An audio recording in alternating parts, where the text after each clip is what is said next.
Audio book वाङ्मय 66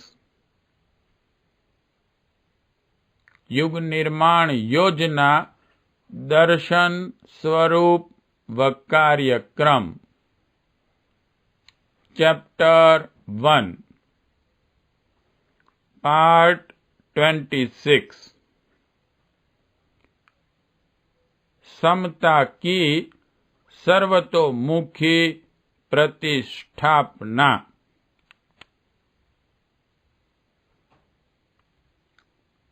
युग निर्माण का चौथा आधार है समता। मनुष्य और मनुष्य के बीच न्यूनतम अंतर रहने दिया जाए, सभी को एक जैसी स्थिति में रहने का अवसर मिले। इससे न अहंकार बढ़ेगा न ईर्ष्या। जिनके पास विपुल संपदा होती हैं वे उसका उपयोग कर अपनी सुख सुविधाओं को अत्यधिक बढ़ा लेते हैं।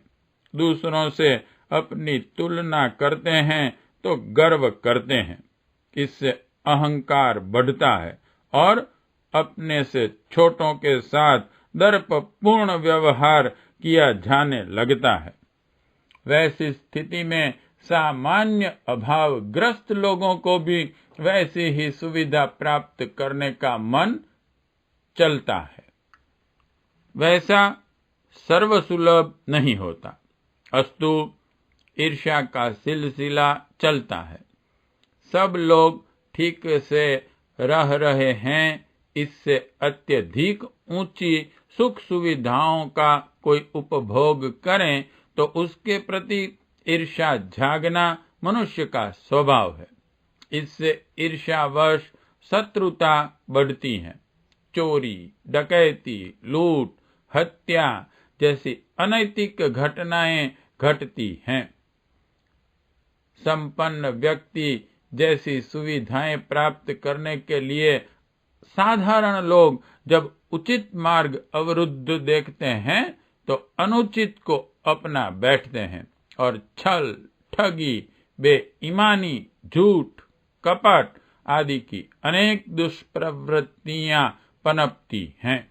इस प्रकार की बुराइयों का जन्म आर्थिक असमानता के कारण होता है। संपन्न व्यक्ति अनेक प्रकार के व्यसन तथा उद्धत आचरण से ग्रस्त हो जाते हैं।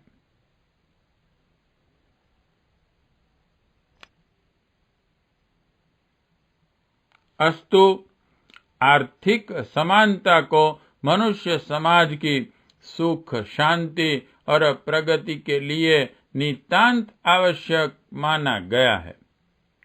ऊंची दीवार तभी उठती हैं कहीं जब गड्ढा खोदकर वहां की मिट्टी उठा दी जाती है। इस संसार में साधन उतने ही हैं जितने से हर किसी को अपनी सामान्य आवश्यकताएं पूरी करने का अवसर मिलता रहे। यदि कुछ चतुर व्यक्ति धनी, अमीर बनने की लालच में देश की औसत स्थिति से अधिक संपत्ति इकट्ठी करते हैं तो उसका परिणाम किन्हीं भोले लोगों को दुखी और अभावग्रस्त जीवन बिताने के लिए विवश होना पड़ेगा। सज्जनोचित परंपरा यही रही है कि यदि किसी के पास अतिरिक्त आय के स्रोत हैं तो उसमें से उपयोग उपभोग उतना ही करे जितना कि उस समाज के औसत आदमी को उपलब्ध है। शेष को दान के रूप में समाज को वापस लौटा देना चाहिए। यह प्रथा जब से बंद हुई, लोग लालचवश अधिक संग्रह करने और उसका विलासिता में अधिक उपयोग करने लगे तो समाज में अनेक प्रकार के विप्लव, उपद्रव खड़े हो गए। ईर्ष्या रहित, अहंकार रहित जीवन क्रम रह सके, इसके लिए आर्थिक एकता आवश्यक है।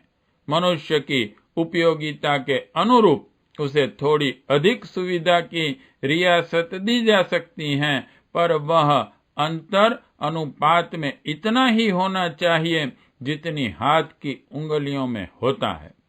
अति अमीर और अति गरीब के बीच की खाई कभी भी किसी समाज में सौजन्य और शांति नहीं रहने दे सकती। चाहे साम्यवादी पद्धति से मनुष्य को बलात् विवश किया जाए कि वह आवश्यकतानुसार लेने और सामर्थ्यानुसार काम करने की सर्वोपयोगी विधि व्यवस्था का पालन करें, चाहे अध्यात्मवादी अपरिग्रही आदर्श स्वेच्छा पूर्वक अपनाने की सादगी का देश के सामान्य नागरिक स्तर का निर्वाह करते हुए जो बचें, उसे बिना किसी अहंकार या विज्ञापन के विशुद्ध कर्तव्य बुद्धि से समाज को दान रूप में लौटा दें। पद्धति कोई भी क्यों न हो, दोनों का निष्कर्ष एक है। आर्थिक समानता की व्यवस्था बनाए बिना आए दिन असंख्य प्रकार के अवांछनीय उपद्रवों को उठते रहना रोका न जा सकेगा। समता का दूसरा स्तर है मानवीय अधिकारों की समानता। नर और नारी भगवान की दो भुजाएं हैं, दो आंखें हैं। उनका अधिकार और कर्तव्य समान है। इन दोनों में न कोई वरिष्ठ है न कनिष्ठ।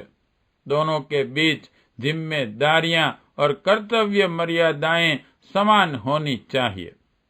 नर खेत बाजार में उपार्जन करता है तो नारी भी घर के क्षेत्र में रहकर चौकीदारी, पाठशाला, धुलाई, सिलाई, शिशु पालन, सेवा, शुश्रूषा आदि के अनेक महत्वपूर्ण उत्तरदायित्व संभालती हैं। जिसका आर्थिक मूल्यांकन किया जाए, जो वह नर के अर्जन से किसी भी प्रकार कम नहीं बैठता। प्रेम के बंधनों में बंधे हुए दोनों परस्पर एक दूसरे को बड़ा और अपने को छोटा माने, यह नम्रता और महानता का चिन्ह है। पर पुरुष नारी को अपने से हे और छोटा माने, यह अनुचित है। फिर सामाजिक नियम, कर्तव्य और मर्यादाओं में अंतर बढ़ता जाए, यह तो सरासर अन्याय है। पर्दा, घूंघट यदि व्यभिचार से बचाने वाला और पतिव्रत धर्म का चिन्ह है, तो उसी नियम को पुरुष भी पालन करें, क्योंकि उसके लिए भी पत्नी व्रत एवं कुदृष्टि इतनी ही अनिवार्य है।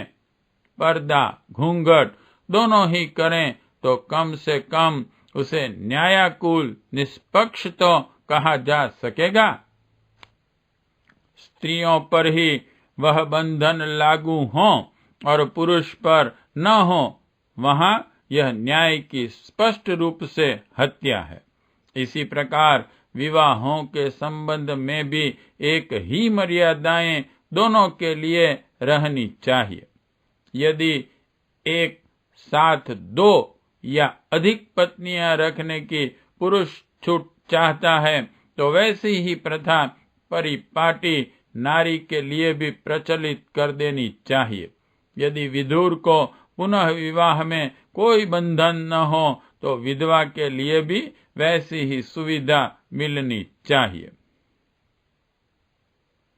कन्या और पुत्र के बीच का भेदभाव मानवीय नैतिकता के सर्वथा विरुद्ध है।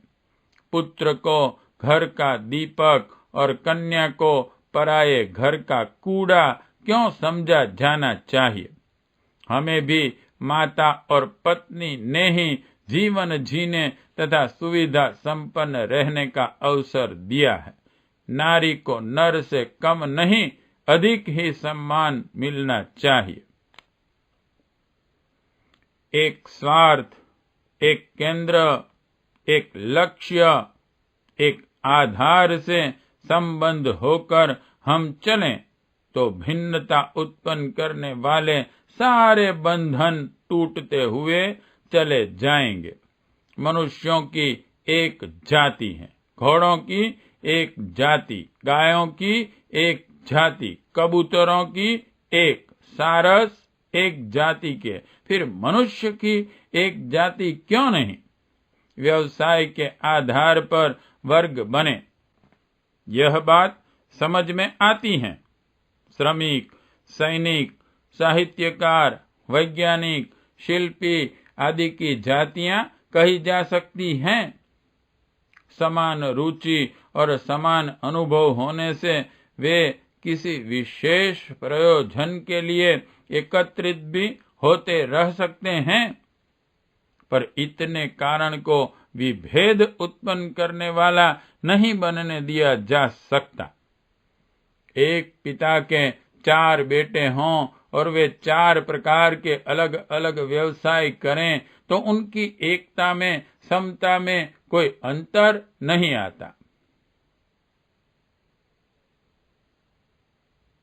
पाश्चात्य देशों में गोरी चमड़ी और काली चमड़ी के नाम पर वही नीच ऊंच की मान्यता प्रचलित है जो भारत में सवर्ण और असवर्णों के बीच।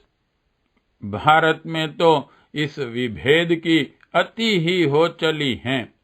ब्राह्मण के बीच भी ऊंच नीच हैं और अछूत अछूत के बीच छूत छात हैं। आदमी के बीच छोटाई बड़ाई हो सकती है, पर उसका आधार गुण, कर्म, स्वभाव, सेवा, सदाचार, परमार्थ जैसी उत्कृष्टताएं होनी चाहिए।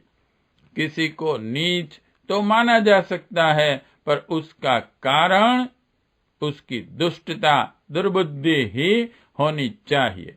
जन्म, जाति, वंश के रूप में सभी ब्रह्मा जी के पुत्र मनु की संतान हैं।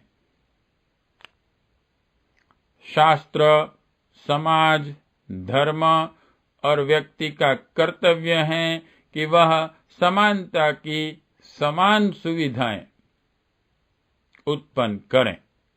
हर व्यक्ति अपनी योग्यता और सामर्थ्य का पूरा लाभ देने के लिए बाध्य रहें।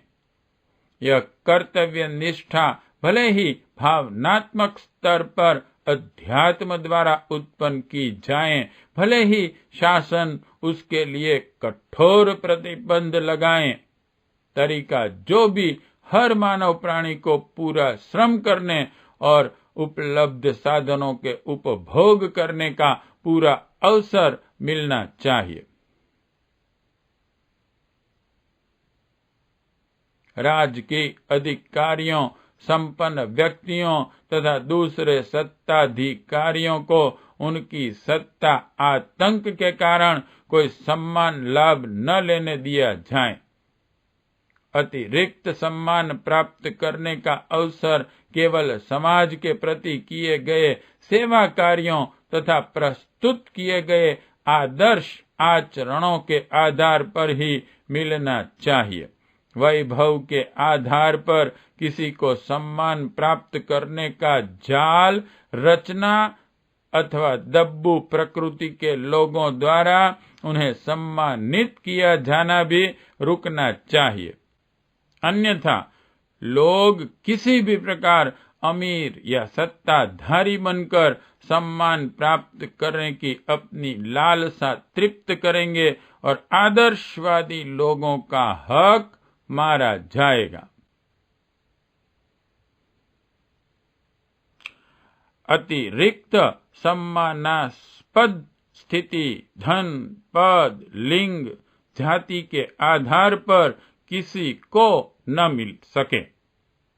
कोई अनुचित रीति से अपने लिए इन आधारों पर अनुचित सुविधाएं तथा सम्मानित स्थिति प्राप्त न कर सकें। इसके लिए हमें उपयुक्त वातावरण बनाना चाहिए।